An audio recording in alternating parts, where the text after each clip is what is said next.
I had always enjoyed the tranquility of night driving. The world seemed quieter, the roads less travelled, and the stars hung like silent sentinels above. It was on one such night, during a particularly grueling stretch of overtime, that I found myself driving home well past midnight. The route was familiar, a winding two-lane road that cut through dense forest before opening into the suburban sprawl where I lived. That night, the moon was a sliver, casting a faint silver sheen on the road. The trees on either side stood tall and imposing, their branches clawing at the sky like skeletal fingers.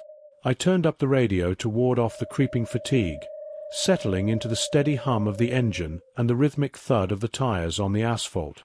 It was then that I saw the first sign of trouble. A figure, illuminated by my headlights, stood at the edge of the road. He was tall and gaunt, with long, straggly hair that obscured his face. I slowed down, unsure if he needed help, but as I got closer, he simply turned and disappeared into the woods. Unease prickled at the back of my neck, but I shook it off and continued driving. A few miles later, my car's headlights flickered. I frowned, tapping the dashboard as if that would fix the problem. The lights dimmed again, then went out completely, plunging me into darkness. My heart raced as I fumbled for the switch, relief flooding me when the lights came back on. I convinced myself it was just a minor electrical glitch, nothing more. But then I saw him again, the same figure, standing in the middle of the road. This time, I had to swerve to avoid hitting him. My car skidded, tires screeching against the asphalt, before coming to a stop just inches from a tree. Breathing heavily, I looked around, but the man was gone. Shaking, I restarted the car and pulled back onto the road, my nerves on edge. I drove on, my eyes darting to the rearview mirror every few seconds, half expecting to see the man standing behind me. The radio had turned to static, the white noise adding to the oppressive silence that now filled the car. I tried to calm myself, rationalizing that it was all just my imagination, a trick of the light and my tired mind. As I rounded a bend, my headlights caught something else, an old, rusted road sign that I didn't recognize. It was barely legible, but I could make out the words, "Dead End." Panic surged through me. I had driven this road countless times, and there was no dead end. Had I taken a wrong turn? I checked my phone for directions, but there was no signal. Suddenly, the car sputtered and died, coasting to a stop. I cursed under my breath and tried the ignition, but it wouldn't start. I was stranded. The silence was deafening, broken only by the occasional rustle of leaves. I decided to get out and check under the hood, though I had little hope of fixing anything myself. The night air was cold and still. I popped the hood and peered inside, but as expected, I had no idea what I was looking at.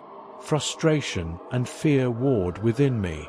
As I stood there, I heard a sound, a soft, almost imperceptible whispering coming from the woods. I turned, straining to hear, but it stopped as abruptly as it started. Then, from the corner of my eye, I saw movement.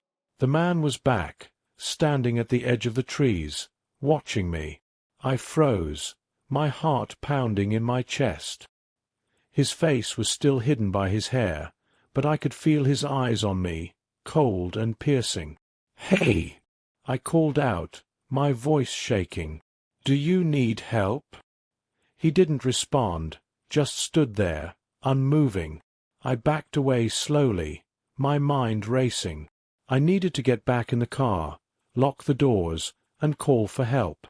As I turned to do just that, I heard footsteps, slow and deliberate, coming from behind me. I spun around, but there was no one there. The whispering started again, louder this time, filling my ears with unintelligible words. Panic set in. I ran to the car and jumped inside, slamming the door and locking it. I tried the ignition again, desperately willing the car to start. The engine groaned but didn't catch. Outside, the whispering grew louder, the shadows seeming to dance at the edge of the headlight's beam. The man was closer now, his face still obscured but his presence undeniable. My breath came in ragged gasps as I fumbled for my phone again. Still no signal. I was trapped, and the realization sent a wave of terror through me. The man stepped closer, and I could finally see his face. His eyes were hollow, black voids that seemed to suck in the light. His mouth twisted into a grotesque grin, revealing sharp, yellowed teeth. "Get away from me!" I screamed, banging on the horn in a futile attempt to scare him off. He didn't flinch, just kept moving closer, his eyes locked on mine. The whispering was deafening now, drowning out my thoughts. In a final act of desperation, I tried the ignition one last time. The engine roared to life, and I floored the gas pedal, the tires spinning on the gravel before gaining traction.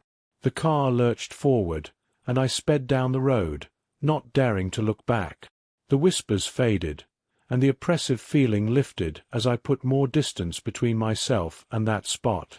It felt like hours before I saw the familiar lights of my neighborhood, though it was probably only minutes.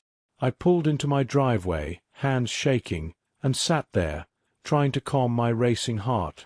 I never took that road again, and I never drove at night if I could help it. The memory of that gaunt figure, with his hollow eyes and sinister grin, haunted my dreams for years. I told myself it was just a hallucination, a product of exhaustion and a wandering mind. But deep down, I knew the truth.